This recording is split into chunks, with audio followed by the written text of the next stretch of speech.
a lot of people feel like the primary need, if you say primary need, we had 100 Niner fans sitting in here. What's their primary need? Some people would agree with me and that it's the run D. The other people would probably argue it's the offensive line. And the Niners' interior offensive line was fourth worst in the NFL as far as how they graded out according to Pro Football Focus. They added in the draft Dominic Pooney in round 3, Jarrett Kingston in round 6, and then Drake Nugent as an undrafted guy and Bryson Mays as an undrafted guy. I'll say this, after reading all the reports, doing all reading everybody's, every scouting report I can find on every single guy they drafted, and then watching minicamp, if there was one position that I do feel better about since watching, reading all these reports and watching minicamp, it is the offensive line. I don't know about Mays, because Mays to me looked a little on the small side, and looked like he needs some upper body muscle mass. But Drake Nugent is a wide-bodied center who is short but powerful, and Kingston is kind of a beast. As far as the strength and the movement ability, he moves really well and he's strong as an ox.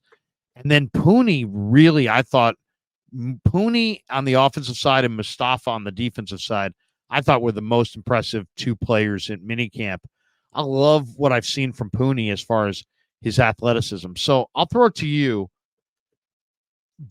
If you're Forster, if you're Shanahan, do you run it back this year and start and go with the old alignment of, obviously you got Williams and Banks on the left side, but do you go with Brendel and Feliciano and McKivitz, or do you try to inject some of the new players in there right away and tell Feliciano or Brendel or McKivitz you're riding the bench?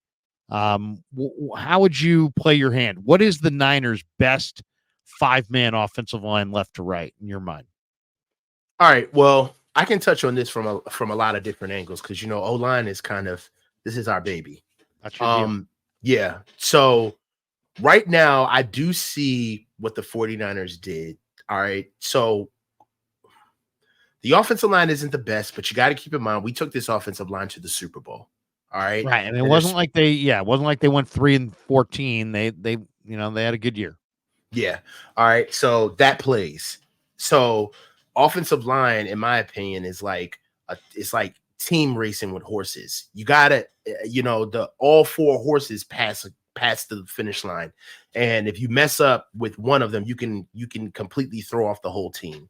So with me, I see some future proofing that they did with the offensive line, as well as some competitions that they want to start bringing in, and some immediate guys, right? So I feel like Garrett and the center, Newt Kingston, you mean Jarrett Kingston? Garrett Kingston and Brendel, or Nugent, Drake Nugent. Yeah, Nugent. I feel like those are future-proof positions for Banks and Brendel, right?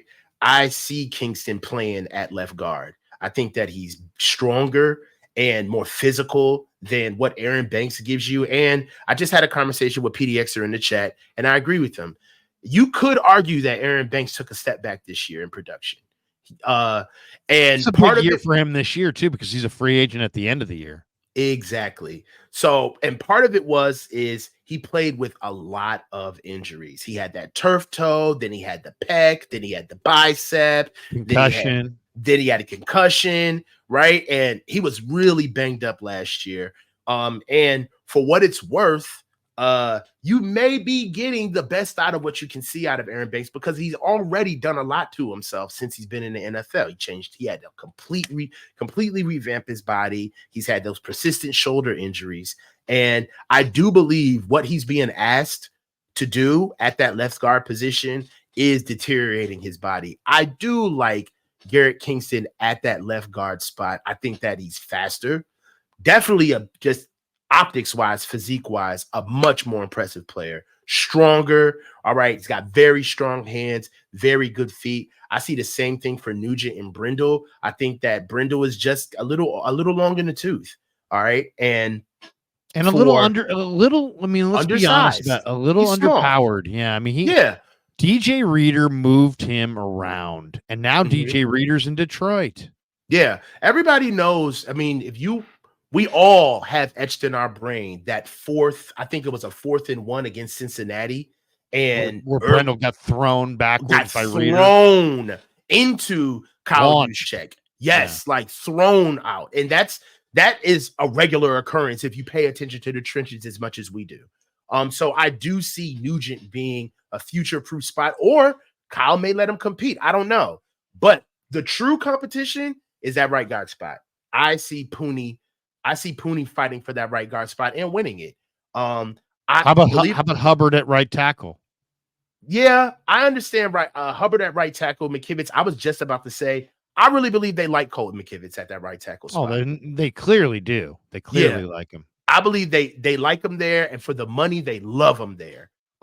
So also he played a full season. One thing I will say about Colton McKivitz is that what he lacks in technique. One thing about Colton McKivitz is that once he deals with a body that is of the requisite size of his own, because he is a big man, that's where he gets in trouble. He doesn't know how to operate with spatial awareness. He doesn't use independent hands at times because he's not as powerful with one arm. He gets long-armed a lot by defensive linemen, showing that he postures way too high out of his 45 set. And then when he comes out of his vertical set, he's ballsy. Pause. But he's on the balls of his feet, right? He's not rooted in the ground. And those are some things that serve him well in the run game because he does have nimble feet and fast on getting out in the open field on the run game. But it kind of hurts him in the pass game. But I feel like that's something that they're okay with. It's an accepted risk that they're willing to take on. So I don't necessarily think that Hubbard is going to push Colton, especially with them giving him. I think they gave him $7 million this year. Am I correct? McKivitz? Yeah. Yeah, he's making 7, which is a bargain for a tackle, but it's generational money for him. It's also an amount of money that almost guarantees he'll start.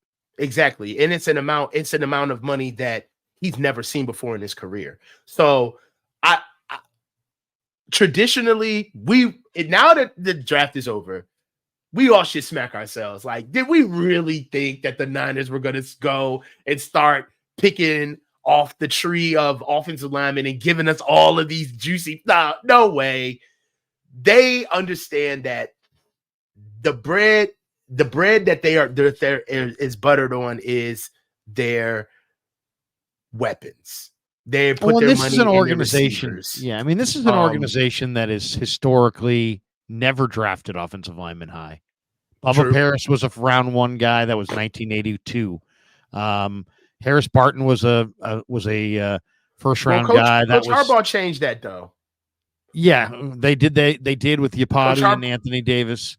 Yeah, but I'm just saying this is the organization of Bob McKittrick, who Sapolu and all these guys were 11th round picks, late round guys, undrafted free agents.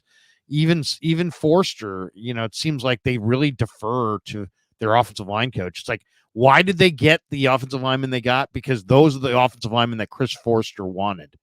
That's really it. I mean, I don't want to say that Lynch and the scouts had nothing to do with it, but I mean, it's pretty clear that like when it comes to running backs, they don't draft a running back unless Bobby T signs off, and they don't draft an offensive lineman unless Chris signs off. So in a way I like it. We'll see if it works out. In a way I like it because at least there's no disconnect between, hey man, the scouts like this guy, but the coach couldn't stand him. At least when you let the coach pick some of his guys, at least he's got a little bit more ownership of it. And it's like, hey man, this is the guy you wanted. And I really believe that. I really believe that Bobby T wanted, like probably Cody Schrader and Garendo, and he probably really wanted, Forster probably wanted the guys that the Niners got. I personally, if it was me, now nothing against Brendel because Brendel was a Pro Bowl alternate. Brendel's been a success story, right? They signed him as a street free agent. He emerged as a Pro Bowl alternate. He's been a center on a team that went to the Super Bowl. So it's not like he's some shitbird. But at the same time, I think you can upgrade there. And I think he's not good against the stronger nose guards. So I would be, to me, it's obviously Trent and then Banks at left guard.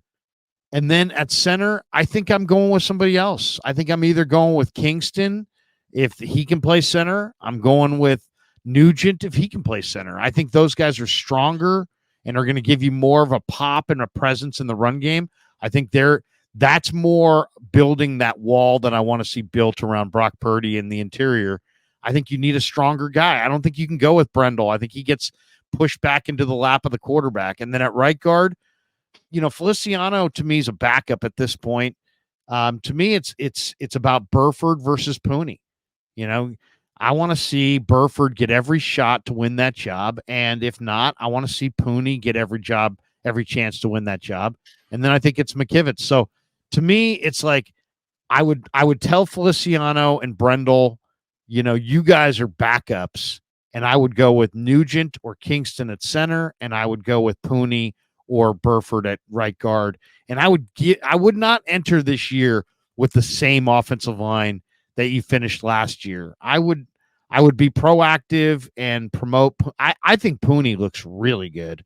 And I actually thought Drake Nugent looked really, really good as far as he's so wide, he's smart, he's really strong.